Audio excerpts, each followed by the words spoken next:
guys, welcome back. This episode is all about spring. A little bit of spring cleaning, a little bit of spring rearranging, even some spring flowers from outside. So let's go ahead and get started.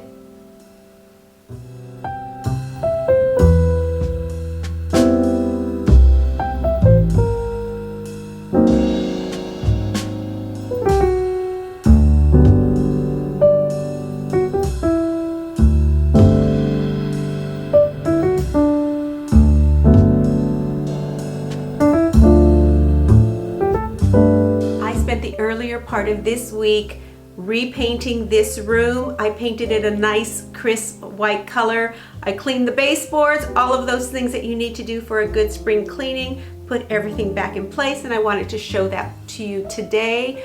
I also want to go ahead and head outside, cut some blooms, because this room, as refreshed as it is, it needs some spring color. So we're gonna go outside and see what's blooming, clip a few things, bring them in, and actually scatter them all around the cottage. So that's it for the chit chat today. Let's go ahead and get started.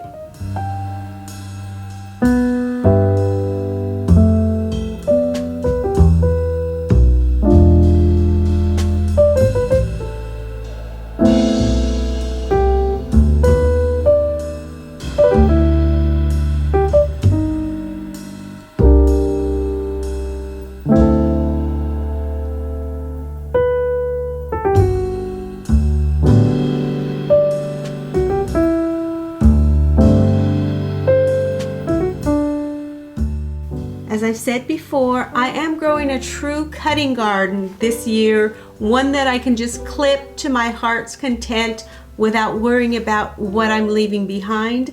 But until then, I have to admit, it's still really painful to clip flowers from my borders, from my containers.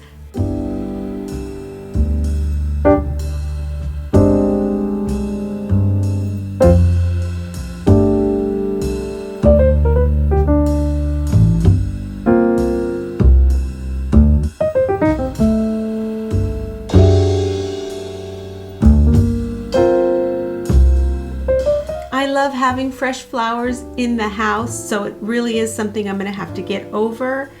And hopefully having a true cutting garden will make me do that.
This clump of daffodils has been here for probably 5 years, and I have never thought to bring the daffodils inside. But when I saw someone, of course, do it online, I thought, that is silly. Why am I not enjoying these, especially the ones that are hidden, tucked so far deep into this clump? Pull them out, bring them in, and enjoy them.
That was fun. I did also pick a couple of little bouquets of borage that I will probably just put by himself because they have a rather thick stem.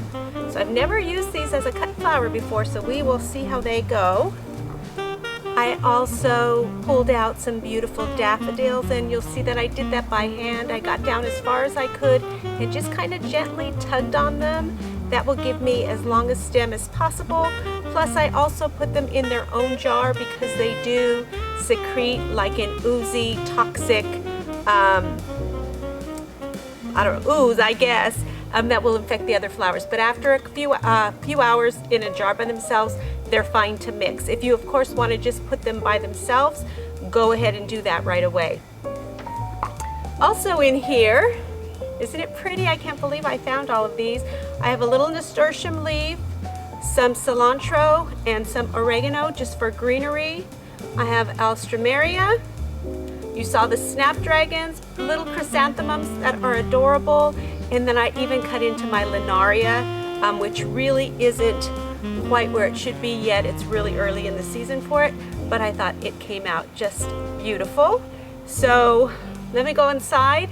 I'm going to stick these in a cool, dark place for a while, let them just soak up the water, and I did put a little bit of floral preservative into the water. I'm going to put these in a cool, dark place, let them sit for a few hours, and then we'll make some pretty bouquets.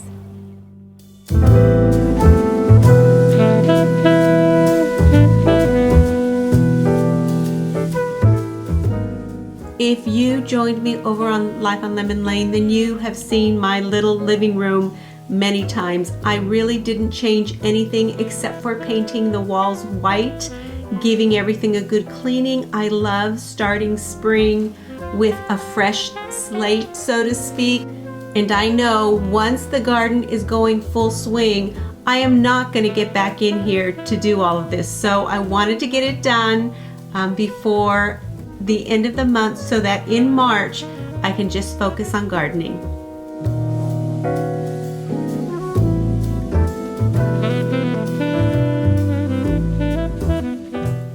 Our home is actually less than 1,400 square feet.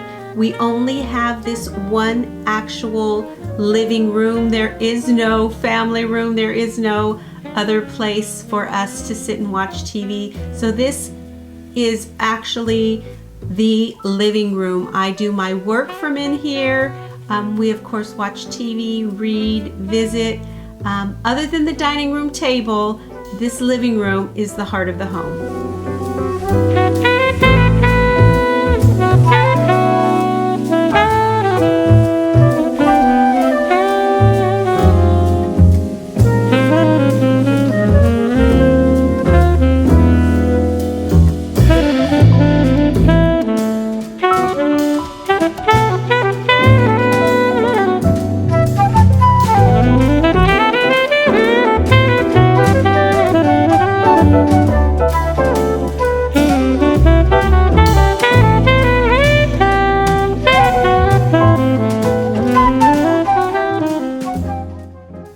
I'd love to know, is spring just around the corner for you, or do you still have months of the white stuff out there? Leave me a comment, let me know where you're watching me from. That's it for today. I'll see you in the next video.